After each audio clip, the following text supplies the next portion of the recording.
और जरूरतमंदों के लिए भी हम 500 से 600 घर जो है सरकार के साथ मिलकर के बना के देने की तैयारी कर रहे हैं। तो जो भी यहाँ इन्वेस्ट करेगा उसको रिटर्न बढ़िया मिलने वाला है। जितने बड़े बैंक हैं सारे बैंक खड़े हैं, अगर मुझे 200-400 करोड़ रुपए चाहिए तो मुझे मिलेगी।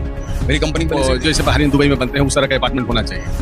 तो इसमें 40 लाख रुपए से लेकर के 2.5 करोड़ 3 करोड़ तक के हम प्रोजेक्ट बना रहे हैं। किसी को बंगलो चाहिए तो बंगलो दे रहे हैं, किसी को छोटा घर चाहिए छोटा घर दे रहे हैं।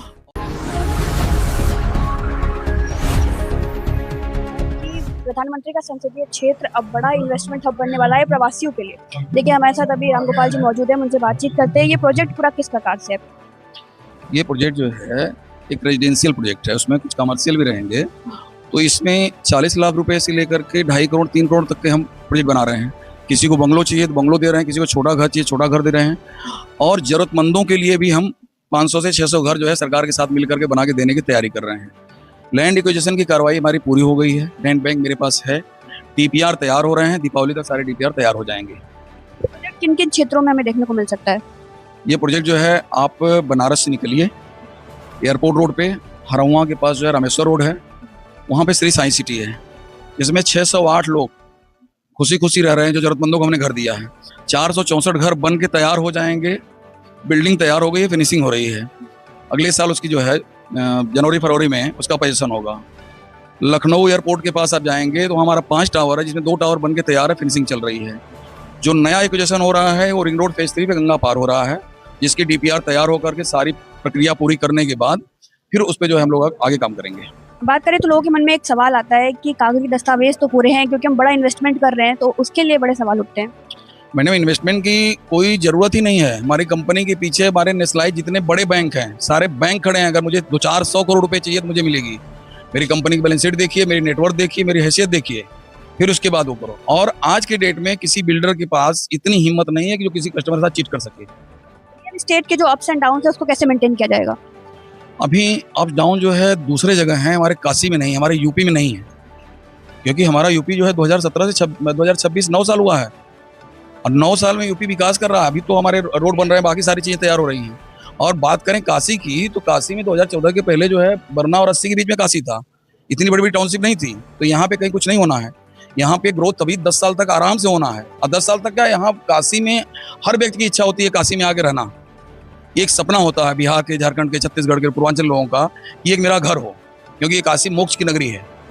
लोग चाहते हैं काशी में हम आवें एक घर लें। और अंतिम सवाल ये है कि काशी वासियों के मन में सवाल आता है कि हमें विकास तो चाहिए लेकिन अपना विरासत भी बचाना है, तो उस विरासत को बचाते हुए ये विकास कैसे देखने को मिलेगा? नहीं, हम अपनी विरासत बचाने के लिए ही तो इतनी बड़ी बड़ी टाउनशिप, इतना सारी चीज़ हो रही हैं। भाई काशी विश्वनाथ मंदिर जो है, कॉरिडोर जो बना, हमारे इतने दर्शनार्थी आते हैं, महादेव का दर्शन करने इतने लोग आते हैं कि उनको असुविधा होती थी। कॉरिडोर बना, रोपवे बना कि शहर में जाम ना हो, रोपवे बना कि शहर में जाम ना हो, अलग अलग ओवरब्रिज बन रहे हैं। और काशी के विस्तार के लिए जो लोग काशी में आकर रहें, रोजगार करें, दर्शन पूजा करें और रहें यहाँ से जाके 40 किलोमीटर दूर, उसके लिए सरकार रोड बना के तैयार कर दी है। अब हम लोगों को घर बना के देना है। ये प्रोजेक्ट कितना पहले तो ये बताइए कि आपके दिमाग में इतनी बड़ी परियोजना का आइडिया आया कैसे? सबसे बड़ी योजना आने का कारण ये है कि हमने एक जेन्युइन आदमी से मिले और उनसे रूबरू हुए, और उनको हमने इनविटेशन दिया बहरीन आने के लिए।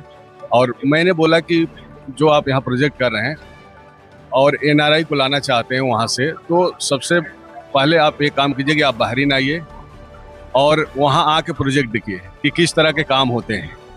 तो हमारे गोपाल भाई साहब ने वहाँ बहरीन आए, आप प्रोजेक्ट देखे, और देखने के बाद से इन लोग अपने अंदर सोच विचार किए कि हाँ, हम लोग भी इस तरह का प्रोजेक्ट कर सकते हैं। तो हम लोग उसी सोच पे हम लोग चल रहे हैं कि हमको जो भी प्रोजेक्ट यहाँ बनाना है एनआरआई के लिए, वो जैसे बहरीन दुबई में बनते हैं उस तरह का अपार्टमेंट होना चाहिए। आपने काशी को ही क्यों चुना, और भी जगह थी? काशी आज के दौर में सबसे विकास वाली नगरी दिख रही है। यहाँ सबसे ज़्यादा टूरिस्ट आ रहे हैं। तो कोई भी इन्वेस्टर इन्वेस्ट करना चाहता है तो क्योंकि वो देखता है कि रिटर्न कहाँ से हमको मिलेगा। तो जो भी यहाँ इन्वेस्ट करेगा उसको रिटर्न बढ़िया मिलने वाला है। जी, ये जो अप्रवासी हैं उनके लिए ये लाभकारी कैसे होने वाला है? देखिए, प्रवासी को लाभ ये होना है कि जो यहाँ लोकल कॉस्ट रहेगा, तो मैंने गोपाल जी भाई से बात किया है कि जो भी आपका जो सेल प्राइस यहाँ है उसमें मिनिमम 7% डिस्काउंट देना है सेल रेट में। तो उसी पे हम लोग का MOU का साइन हुआ है। और हमारे साथ बहुत से उत्तर भारतीय जुड़े हुए हैं और लगभग सब लोग इच्छुक हैं कि काशी में घर होना चाहिए।